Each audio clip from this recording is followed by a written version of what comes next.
Hello! Welcome to Goodnight Flagstaff. I'm Jen Geyer, a regular volunteer here at Goodnight Flagstaff because I love to read and to write. Thank you for tuning in to our community story time. You can find a new chapter from one of our favorite family-friendly books at 8 p.m. each weeknight on the Literacy Center's YouTube channel and on Creator Radio, a local online radio station. The previous chapter is replayed on Creator Radio each weeknight at about 7:30, just before the new chapter airs. You can also listen to all previous Goodnight Flagstaff recordings on YouTube. We are currently reading The Fellowship of the Ring by J.R.R. Tolkein. If you'd like to check it out to read along with us at home, it is available at the library. Check one out today with your Coconino County Library card.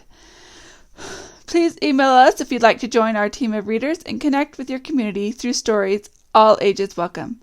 Our email is GoodnightFlagstaff@gmail.com. Last time we read together, the hobbits met with Strider in private, and it turned out he was a friend of Gandalf, and now he will be guiding them to Rivendell. But they weren't convinced they should trust him until Mr. Butterbur gave Frodo a letter from Gandalf. The letter, though, was late in coming, and now Black Riders are in Bree, and more are on their way. Will Strider be able to protect them? Chapter 11. A Knife in the Dark. As they prepared for sleep in the inn at Bree, darkness lay on Buckland. A mist strayed in the dells and along the river bank. The house at Crick Hollow stood silent. Fatty Bulger opened the door cautiously and peered out. A feeling of fear had been growing on him all day, and he was unable to rest or go to bed. There was a brooding threat in the breathless night air as he stared out into the gloom. A black shadow moved under the trees. The gate seemed to open of its own accord, and close again without a sound. Terror seized him. He shrank back, and for a moment he stood trembling in the hall. Then he shut and locked the door. The night deepened. There came the soft sound of horses led with stealth along the lane. Outside the gate they stopped, and 3 black figures entered, like shades of night creeping across the ground. One went to the door, one to the corner of the house on either side, and there they stood, as still as the shadows of stones, while night went slowly on. The house and the quiet trees seemed to be waiting breathlessly. There was a faint stir in the leaves, and a cock crowed far away. The cold hour before dawn was passing. The figure by the door moved. In the dark, without moon or stars, a drawn blade gleamed, as if a chill light had been unsheathed. There was a blow, soft but heavy, and the door shuddered. "Open, in the name of Mordor," said a voice, thin and menacing. At a second blow, the door yielded and fell back, with timbers burst and lock broken. The black figures passed swiftly in. At that moment, among the trees nearby, a horn rang out. It rent the night like fire on a hilltop. "Awake! Fear! Fire! Foes! Awake!" Fatty Bulger had not been idle. As soon as he saw the dark shapes creep from the garden, he knew that he must run for it or perish. And run he did, out of the back door, through the garden and over the fields. When he reached the nearest house, more than a mile away, he collapsed on the doorstep. "No, no, no," he was crying. "No, not me! I haven't got it!" It was some time before anyone could make out what he was babbling about. At last they got the idea that enemies were in Buckland, some strange invasion from the old forest, and then they lost no more time. "A knife in the dark! Fear! Fire! Foes!" The Brandybucks were blowing the horn call of Buckland that had not been sounded for 100 years, not since the white wolves came in the fell winter, when the Brandywine was frozen over. "Awake! Awake!" Far away, answering horns were heard. The alarm was spreading. The black figures fled from the house. One of them let fall a hobbit cloak on the step as he ran. In the lane the noise of hoofs broke out, and gathering to a gallop, went hammering away into the darkness. All about Crick Hollow there was the sound of horns blowing and voices crying and feet running, but the black riders rode like a gale to the north gate. Let the little people blow. Sauron would deal with them later. Meanwhile, they had another errand. They knew now that the house was empty, and the ring had gone. They rode down the guards at the gate and vanished from the Shire. In the early night, Frodo woke from deep sleep. Suddenly, as if some sound or presence had disturbed him, he saw that Strider was sitting alert in his chair. His eyes gleamed in the light of the fire, which had been tended and was burning brightly, but he made no sign or movement. Frodo soon went to sleep again, but his dreams were again troubled with the noise of wind and of galloping hoofs. The wind seemed to be curling round the house and shaking it, and far off he heard a horn blowing wildly. He opened his eyes and heard a cock crowing lustily in the inn-yard. Strider had drawn the curtains and pushed back the shutters with a clang. The first grey light of day was in the room, and the cold air was coming through the open window. As soon as Strider had roused them all, he led the way to their bedrooms. When they saw them, they were glad that they had taken his advice. The windows had been forced open and were swinging, and the curtains were flapping. The beds were tossed about, and the bolsters slashed and flung upon the floor. The brown mat was torn to pieces. Strider immediately went to fetch the landlord. Poor Mr. Butterbur looked sleepy and frightened. He had hardly closed his eyes all night, so he said, but he had never heard a sound. "Never has such a thing happened in my time," he cried, raising his hands in horror. "Guests unable to sleep in their beds, and good bolsters ruined and all. What are we coming to?" "Dark times," said Strider, "but for the present you may be left in peace. When you have got rid of us, we will leave at once. Never mind about breakfast. A drink and a bite standing will have to do. We shall be packed in a few minutes." Mr. Butterbur hurried off to see that their ponies were got ready, and to fetch them a bite, but very soon he came back in dismay. The ponies had vanished. The stable doors had all been opened in the night, and they were gone. Not only Mary's ponies, but every other horse and beast in the place. Frodo was crushed by the news. How could they hope to reach Rivendell on foot, pursued by mounted enemies? They might as well set out for the moon. Strider sat silent for a while, looking at the hobbits, as if he was weighing up their strength and courage. "Ponies would not help us to escape horsemen," he said at last, thoughtfully, as if he guessed what Frodo had in mind. "We should not go much slower on foot, not on the roads that I mean to take. I was going to walk in any case. It is the food and stores that trouble me. We cannot count on getting anything to eat between here and Rivendell, except what we take with us, and we ought to take plenty to spare, for we may be delayed, or forced to go round about, far out of the direct way. How much are you prepared to carry on your backs?"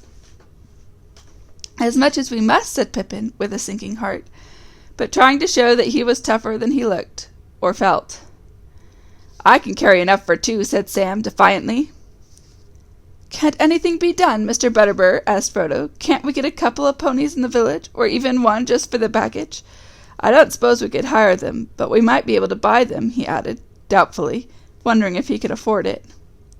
"I doubt it," said the landlord unhappily. "The 2 or 3 riding ponies that there were in Bree were stabled in my yard, and they're gone. As for other animals, horses or ponies for draught or what not, there are very few of them in Bree, and they won't be for sale. But I'll do what I can. I'll rout out Bob and send him around as soon as may be." "Yes," said Strider reluctantly. "You had better do that. I'm afraid we shall have to try to get 1 pony at least. But so ends all hope of starting early and slipping away quietly. We might as well have blown a horn to announce our departure. That was part of their plan, no doubt." "There is one crumb of comfort," said Mary, "and more than a crumb, I hope. We can have breakfast while we wait, and sit down to it. Let's get hold of Nob." In the end, there were more than 3 hours' delay. Bob came back with the report that no horse or pony was to be got for love or money in the neighborhood, except one. Bill Ferny had one that he might possibly sell. "A poor, old, half-starved creature it is," said Bob, but he won't part with it for less than thrice its worth, seeing how you're placed. Not if I knows Bill Ferny." "Bill Ferny," said Frodo. "Isn't there some trick? Wouldn't the beast bolt back to him with all our stuff, or help in tracking us, or something?" "I wonder," said Strider. "But I cannot imagine any animal running home to him once it got away. I fancy this is only an afterthought of kind Master Ferny's, just a way of increasing his profits from the affair. The chief danger is that the poor beast is probably at death's door, but there does not seem any choice. What does he want for it?" Bill Ferny's price was 12 silver pennies, and that was indeed at least 3 times the pony's value in those parts. It proved to be a bony, underfed, and dispirited animal, but it did not look like dying just yet. Mr. Butterbur paid for it himself and offered Mary another 18 pence as some compensation for the lost animals. He was an honest man, and well off as things were reckoned in Bree, but 30 silver pennies were a sore blow to him, and being cheated by Bill Ferny made it harder to bear. As a matter of fact, he came out on the right side in the end. It turned out later that only one horse had been actually stolen. The others had been driven off or had bolted in terror, and were found wandering in different corners of the Bree land. Mary's ponies had escaped altogether, and eventually, having a good deal of sense, they made their way to the downs in search of Fatty Lumpkin. So they came under the care of Tom Bombadil for a while, and were well off. But when news of the events at Bree came to Tom's ears, he sent them to Mr. Butterbur, who thus got 5 good beasts at a very fair price. They had to work harder in Bree, but Bob treated them well. So, on the whole, they were lucky. They missed a dark and dangerous journey, but they never came to Rivendell. However, in the meanwhile, for all Mr. Butterbur knew, his money was gone for good, or for bad, and he had other troubles. For there was a great commotion as soon as the remaining guests were astir and heard news of the raid on the inn. The southern travellers had lost several horses, and blamed the innkeeper loudly, until it became known that one of their own number had also disappeared in the night, none other than Bill Ferny's squint-eyed companion. Suspicion fell on him at once. "If you pick up with a horse thief and bring him to my house," said Butterbur angrily, "you ought to pay for all the damage yourselves, and not come shouting at me. Go and ask Ferny where your handsome friend is." But it appeared that he was nobody's friend, and nobody could recollect when he had joined their party. After their breakfast, the hobbits had to repack and get together further supplies for the longer journey they were now expecting. It was close on 10 o'clock before they at last got off. By that time the whole of Bree was buzzing with excitement. Frodo's vanishing trick, the appearance of the Black Horseman, the robbing of the stables, and not least the news that Strider the Ranger had joined the mysterious hobbits, made such a tale as would last for many uneventful years. Most of the inhabitants of Bree and Staddle had many even from Combe and Archet, were crowded in the road to see the travellers start. The other guests in the inn were at the doors or hanging out of the windows. Strider had changed his mind, and he decided to leave Bree by the main road. Any attempt to set off across country at once would only make matters worse. Half the inhabitants would follow them to see what they were up to and to prevent them from trespassing. They said farewell to Nob and Bob, and took leave of Mr. Butterbur with many thanks. "I hope we shall meet again some day, when things are merry once more," said Frodo. "I should like nothing better than to stay in your house in peace for a while." They tramped off, anxious and downhearted, under the eyes of the crowd. Not all the faces were friendly, nor all the words that were shouted, but Strider seemed to be held in awe by most of the Bree-landers, and those that he stared at shut their mouths and drew away. He walked in front with Frodo, next came Merry and Pippin, and last came Sam leading the pony, which was laden with as much of their baggage as they had the heart to give it, but already it looked less dejected, as if it approved of the change in its fortunes. Sam was chewing an apple thoughtfully. He had a pocket full of them, a parting present from Nob and Bob. "Apples for walking, and a pipe for sitting," he said, "but I reckon I'll miss them both before long." The hobbits took no notice of the inquisitive heads that peeped out of the doors, or popped over walls and fences as they passed. But as they drew nearer to the further gate, Frodo saw a dark, ill-kept house behind a thick hedge, the last house in the village. In one of the windows he caught a glimpse of a sallow face and sly, slanting eyes, but it vanished at once. So that's where that southerner is hiding, he thought. He looks more than half like a goblin. Over the hedge another man was staring boldly. He had heavy black brows and dark, scornful eyes. His large mouth curled in a sneer. He was smoking a short black pipe. As they approached, he took it out of his mouth and spat. "Morning, Longshanks," he said. "Off early? Found some friends at last?" Strider nodded, but did not answer. "Morning, my little friends," he said to the others. "I suppose you know who you've taken up with. That stick-and-knot Strider, that is. Though I've heard other names not so pretty. Watch out tonight. And you, Sammy, don't go ill-treating my poor old pony." "Pah!" he spat again. Sam turned quickly. "And you, Fernie," he said, "put your ugly face out of sight, or it will get hurt." With a sudden flick, quick as lightning, an apple left his hand and hit Bill square on the nose. He ducked too late, and curses came from behind the hedge. "Waste of a good apple," said Sam regretfully, and strode on. At last they left the village behind. The escort of children and stragglers that had followed them got tired and turned back at the south gate. Passing through, they kept on along the road for some miles. It bent to the left, curving back into its eastward line as it rounded the feet of Bree Hill, and then it began to run swiftly downwards into wooded country. To their left they could see some of the houses and hobbit holes of Staddle on the gentler south-eastern slopes of the hill. Down in a deep hollow away north of the road, there were wisps of rising smoke that showed where Combe lay.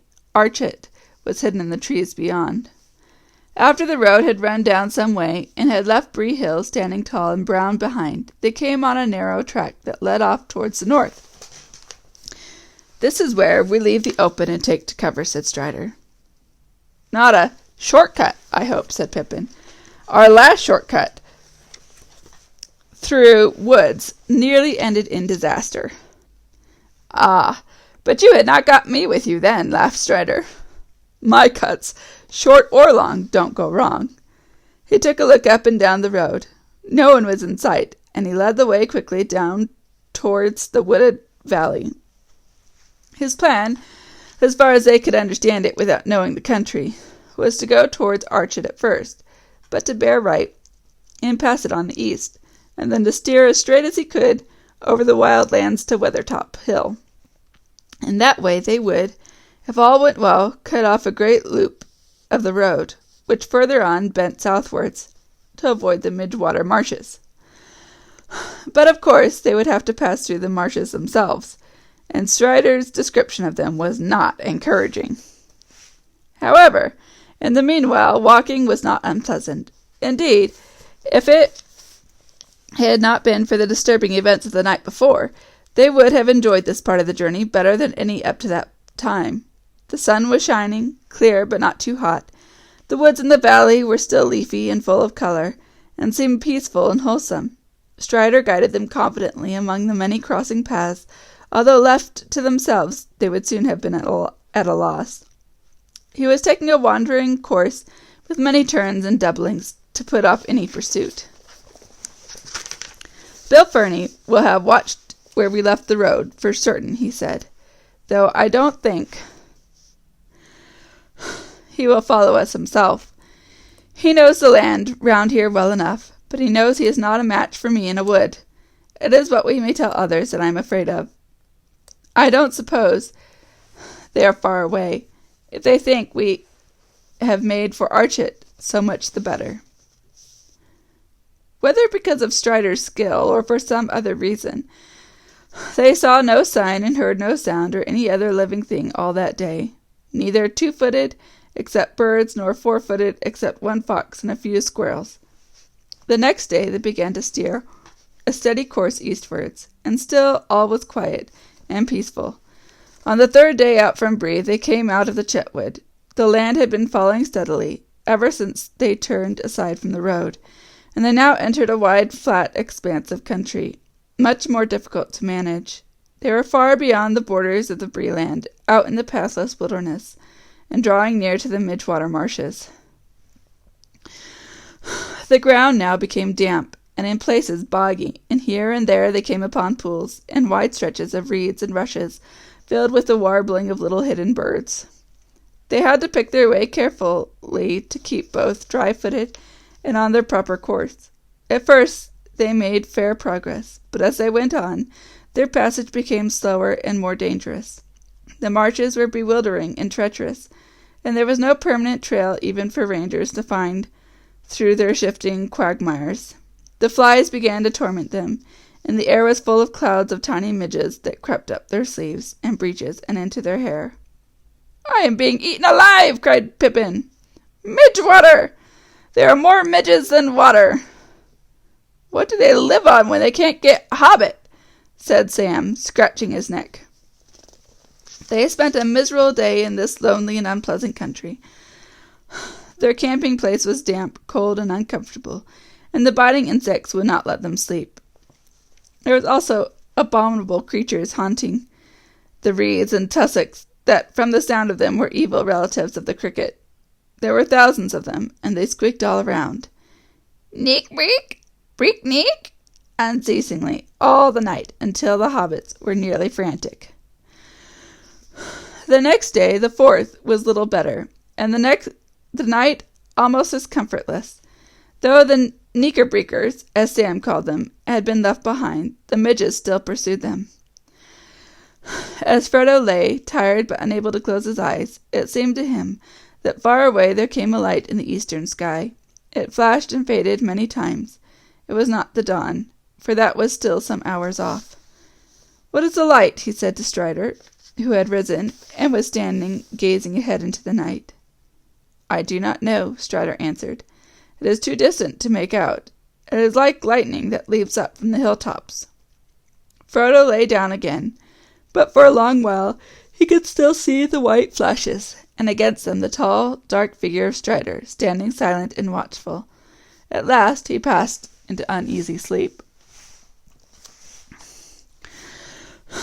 They had not gone far on the 5th day when they left the last straggling pools and reed beds of the marshes behind them. The land before them began steadily to rise again. Away in the distance, eastward, they could now see a line of hills. The highest of them was at the right of the line, and a little separated from the others. It had a conical top, slightly flattened at the summit. "That is Weathertop," said Strider. "The old road, which we have left far away on our right, runs to the south of it and passes not far from its foot. We might reach it by noon tomorrow, if we go straight towards it. I suppose we had better do so." "What do you mean?" asked Frodo. "I mean, when we do get there, it is not certain what we shall find. It is close to the road." "But surely we were hoping to find Gandalf there." "Yes, but the hope is faint. If he comes this way at all, he may not pass through Bree, and so he may not know what we are doing. And anyway, unless by luck we arrive almost together, we shall miss one another. It will not be safe for him or for us to wait there long. If the riders fail to find us in the wilderness, they are likely to make for Weathertop themselves. It commands a wide view all around. Indeed, there are many birds and beasts in this country that could see us, as we stand here, from that hilltop. Not all the birds are to be trusted, and there are other spies more evil than they are." The hobbits looked anxiously at the distant hills. Sam looked up into the pale sky, fearing to see hawks or eagles hovering over them with bright, unfriendly eyes. "You do make me feel uncomfortable and lonesome, Strider," he said. "What do you advise us to do?" asked Frodo. "I think," answered Strider slowly, as if he was not quite sure, "I think the best thing is to go straight eastward from here as we can, to make for the line of hills, not for Weathertop.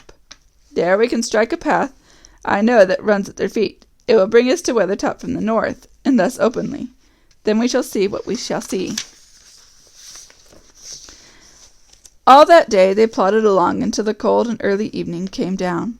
The land became drier and more barren, but mists and vapors lay behind them on the marshes. A few melancholy birds were piping and wailing, until the round red sun sank slowly into the western shadows. Then an empty silence fell. The hobbits thought of the soft light of sunset glancing through the cheerful windows of Bag End far away. At the day's end they came to a stream that wandered down from the hills to lose itself in the stagnant marshland, and they went up along its banks while the light lasted. It was already night when at last they halted and made their camp under some stunted alder trees by the shores of the stream. Ahead there loomed, now against the dusky sky, the bleak and treeless backs of the hills. That night they set a watch, and Strider, it seemed, did not sleep at all. The moon was waxing, and in the early night hours a cold grey light lay on the land. Next morning they set out again soon after sunrise. There was a frost in the air, and the sky was a pale, clear blue. The hobbits felt refreshed, as if they had had a night of unbroken sleep. Already they were getting used to much walking on short commons, shorter, at any rate, than what in the Shire they would have thought barely enough to keep them on their legs. Pippin declared that Frodo was looking twice the hobbit that he had been. "Very odd," said Frodo, tightening his belt, "considering that there is actually a good deal less of me. I hope the thinning process will not go on indefinitely, or I shall become a wraith." "Do not speak of such things," said Strider quickly, and with surprising earnest. The hills drew nearer. They made an undulating ridge, often rising almost to 1,000 feet, and here and there falling again to low clefts or passes leading into the eastern land beyond. Along the crest of the ridge the hobbits could see what looked to be the remains of green-grown walls and dikes, and in the clefts there still stood the ruins of old works of stone. By night they had reached the feet of the westward slopes, and there they camped. It was the night of the 5th of October, and there they were 6 days out from Bree. In the morning they found, for the first time since they had left the Chetwood, a track plain to see.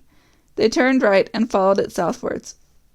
It ran cunningly, taking a line that seemed chosen so as to keep as much hidden as possible from the view, both of the hilltops above and of the flats to the west. It dived into dells and hugged steep banks, and where it passed over flatter and more open ground on either side of it, there were lines of large boulders and hewn stones that screened the travellers almost like a hedge. "I wonder who made this path, and what for," said Mary, as they walked along one of these avenues, where the stones were unusually large and closely set. "I'm not sure that I like it. It has rather a barrow whitish look. Is there any barrow on Weathertop?" "No, there is no barrow on Weathertop, nor on any of these hills," answered Strider. "The men of the West did not live here, though in their latter days they defended the hills for a while against the evil that came out of Angmar. This path was made to serve the forts along the walls, but long before, in the first days of the North Kingdom, they built a great watchtower on Weathertop. Ammon Sul, they called it. It was burned and broken, and nothing remains of it now but a tumbled ring, like a rough crown on the old hill's head. Yet once it was tall and fair. It is told that Elendil stood there watching for the coming of Gil-galad out of the west in the days of the last alliance." The hobbits gazed at Strider. It seemed that he was learned in old lore, as well as in the ways of the wild. "Who was Gil-galad?" asked Mary, but Strider did not answer, and seemed to be lost in thought. Suddenly a low voice murmured, "Gil-galad was an elven king, of him the harpers sadly sing, the last whose realm was fair and free between the mountains and the sea. His sword was long, his lance was keen, his shining helm afar was seen. The countless stars of heaven's field were mirrored in his silver shield. But long ago he rode away, and where he dwelleth none can say, for into darkness fell his star, in Mordor where the shadows are." The others turned in amazement, for the voice was Sam's. "Don't stop," said Mary. "That's all I know," stammered Sam, blushing. "I learned it from Mr. Bilbo when I was a lad.